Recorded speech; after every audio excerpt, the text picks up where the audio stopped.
नमस्कार, जय श्री राम दोस्तों। बैंक निफ्टी की डेली एनालिसिस वीडियो में आप सभी का स्वागत है। दोस्तों, आज के इस वीडियो में हम जानेंगे कि बैंक निफ्टी में चुनिंदा ही ट्रेड कैसे लें, यानी कुछ सेलेक्टिव ट्रेड लें जिनकी ठीक जाने की संभावनाएं प्रबल होती हैं। वो ट्रेड हम कैसे आइडेंटिफाई करें, आज की इस वीडियो में जानेंगे। तो आज का वीडियो बड़ा इंटरेस्टिंग होने वाला है, एंड तक ज़रूर देखना। दोस्तों, बैंक निफ्टी में दो दिन से काफ़ी टाइट रेंज बनी हुई है। इस रेंज को मैं मार्क करके दिखाता हूँ। ये रेंज है यहाँ पे 51,400 से लेके, ये जैसे बॉक्स मार्क किया है, इस बॉक्स में पैक है बैंक निफ्टी। जैसे 51,400 के ऊपर 30 मिनट का क्लोज आ जाता है, तो यहाँ पे जो आगे के रास्ते खुल जाते हैं ऊपर की ओर 51,700 का जो इंट्राडे लेवल है, और इससे बड़ा जो एक रेसिस्टेंस लेवल है वो 52,000 का है। यानी ये इससे ऊपर जो बड़ा लेवल है वो 52,000 का लेवल है। 52,000 का क्यों बड़ा लेवल है, आगे इस वीडियो में बताऊंगा। तो पहले हम अब नीचे के लेवल देख लेते हैं। अगर ये रेंज नीचे की तरफ यहाँ से ब्रेक होती है तो नीचे की ओर ये 50,700 का लेवल है। यानी यहाँ पे अगर नीचे आता है तो बैंक निफ्टी 50,700, और उससे आगे एक बड़ा सपोर्ट लेवल है जो कि 50,000 के आसपास है। जब हम इस चार्ट को ब्रॉडली देखेंगे तो 50,000 का एक बड़ा सपोर्ट लेवल नज़र आएगा। यहाँ पे देखिए, मैंने इसको ब्रॉडली चार्ट कर लिया है, और ये जो लेवल है यहाँ पे 50,000 का लेवल एक बड़ा सपोर्ट लेवल क्यों है, क्योंकि यहाँ पे पिछली बार ही बैंक निफ्टी में काफ़ी समय बिताकर सपोर्ट लेकर ऊपर का पुल बैक जोरदार, मतलब बाउंस बैक ऊपर की ओर आया था। ये जो लेवल है, ये जो 50,000 का लेवल है, ये वाला, यहाँ पे टाइम बिताया था बैंक निफ्टी ने। ये डबल बॉटम पैटर्न हावरी चार्ट पर बना के इसका जैसे ब्रेकआउट आया, फिर यहाँ से 54,000 तक का एक बड़ा मूव आया था, और 54,000 एक बड़ा रेसिस्टेंस लेवल था, क्योंकि जो प्रीवियस हाई था बैंक निफ्टी में वो 54,000 का था।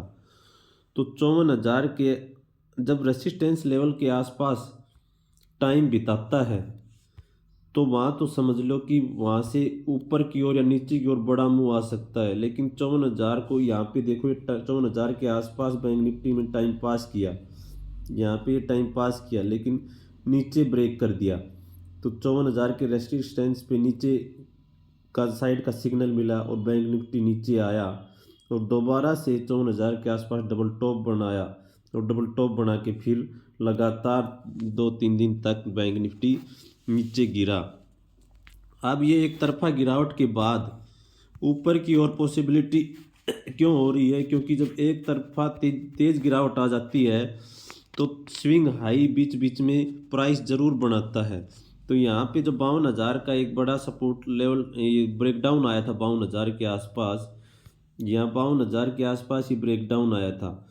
तो इस ब्रेकडाउन के बाद ये इस टाइट रेंज को अगर ऊपर की ओर तरफ करता है तो इस ब्रेकडाउन लेवल को रिटेस्ट कर सकता है, और यहाँ रिटेस्ट करके और फिर दोबारा से नीचे आएगा, और नीचे में 50,700 और 50,000 के लेवल देखने को मिल सकते हैं।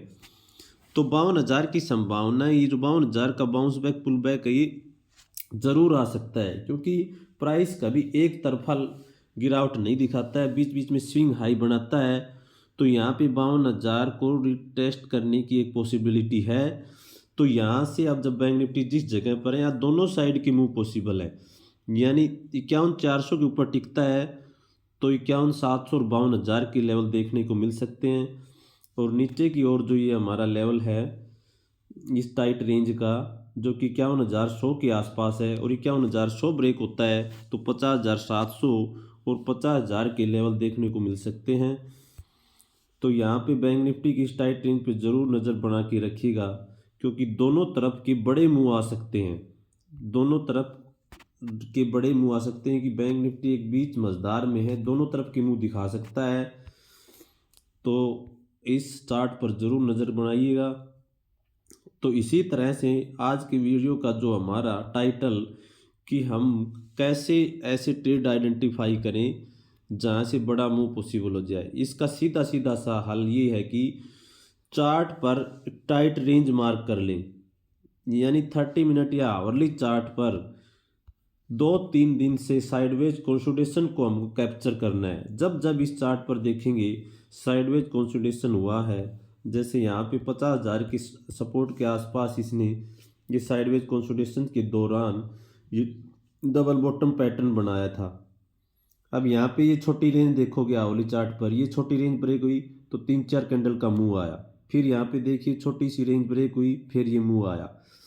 इस तरह से यहाँ पे ये छोटी रेंज बनाई या निकलता दिखा तो एक मुंह आया,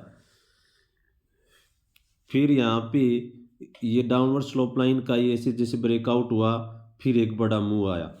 क्योंकि सपोर्ट लेवल के आसपास से प्राइस उठा था और उठने के बाद नीचे जब डीप मिलती है तो उसमें बाय ऑन डीप की रणनीति अपनाई जाती है। क्योंकि सपोर्ट लेवल से प्राइस एक डबल बॉटम फॉर्मेशन के दौरान उठा है तो उसके बाद कोई डीप मिलती है तो पहली डीप में बाइंग जरूर आती है। इसी तरह किसी बड़े ब्रेकडाउन के बाद, जैसे कि यहाँ पे ये बड़ा ब्रेकडाउन हुआ था, ये जब बैंक निफ्टी में गिरावट आई तो ये एक बड़ा ब्रेकडाउन हुआ था और बड़े ब्रेकडाउन के बाद अब ये अगर पुल बैक 52,000 का आता है तो पहली जो मिलती है, जो उछाल मिलता है, जो 52,000 का उछाल मिलेगा उस पे सेलिंग आएगी और वो सेलिंग ज़्यादा ज़ोरदार भी आ सकती है कि 51,100 को तोड़ के 50,000 के लेवल भी देखने को मिल सकते हैं। तो जब बड़े ब्रेकडाउन के बाद जो पहला उछाल होता है उसमें सेलिंग आएगी और ब्रेकआउट के बाद जो पहली डीप होती है उसमें ज़ोरदार बाइंग आती है। तो अब बैंक निफ्टी में दोनों साइड के मूव पॉसिबल है, बस इस साइडवेज कंसिडरेशंस को आपको नज़र रखना है। और इसी तरह के साइडवेज कंसिडरेशन हम इतिहास में आप बैक टेस्टिंग करके देखेंगे 30 मिनट आवली चार्ट पर, जिसमें 12-15 कैंडल से बैंक निफ्टी एक साइडवेज इस तरह से साइडवेज टाइम पास कर रहा है और उसके बाद उस रेंज को किसी भी तरफ ब्रेक कर रहा है, वो समय होता है ऑप्शन बाइंग का। क्योंकि ऑप्शन बाइंग में जो टाइम है वो हमारे अगेंस्ट चलता है, तो कम समय में प्राइस का मूव ज़्यादा आना चाहिए। क्योंकि डेल्टा का जो इफेक्ट है वो डेल्टा में जितना तेज तीव्र चेंज आएगा उसी का बेनिफिट ऑप्शन की कीमतों में देखने को मिलता है। तो ऑप्शन बाइंग में बड़े मूव को कैप्चर करने होते हैं। ऐसे मूव महीने में 3 या 4 बार ही आते हैं और वो 3-4 बार हम हावरली और 30 मिनट चार्ट पर कोई रेंज को मार्क करके कोई चैनल में पैक जब प्राइस होता है और उस चैनल को ऊपर या नीचे जिधर भी ब्रेक करता है तो एक बड़ा मुंह आता है। तो ऐसा ही अभी बैंक निफ्टी के चार्ट पर एक ये जो सेटअप बना हुआ है जो हमने आज की इस वीडियो में चर्चा की। तो इस तरह के सेटअप्स पर ही ट्रेड लिए, फालतू के ट्रेड में समय खराब करके यानी कॉल पुट के चक्कर में जो साइडवेज कंसोलिडेशंस के दौरान नुकसान के अलावा कुछ हाथ नहीं लगता है। तो दोस्तों आज का ये वीडियो आपके लिए कि कैसा लगा इस कमेंट सेक्शन में ज़रूर बांटना और चैनल पर नए हैं तो चैनल को ज़रूर सब्सक्राइब करना। वीडियो देखने के लिए आप सभी का धन्यवाद। जय हिंद।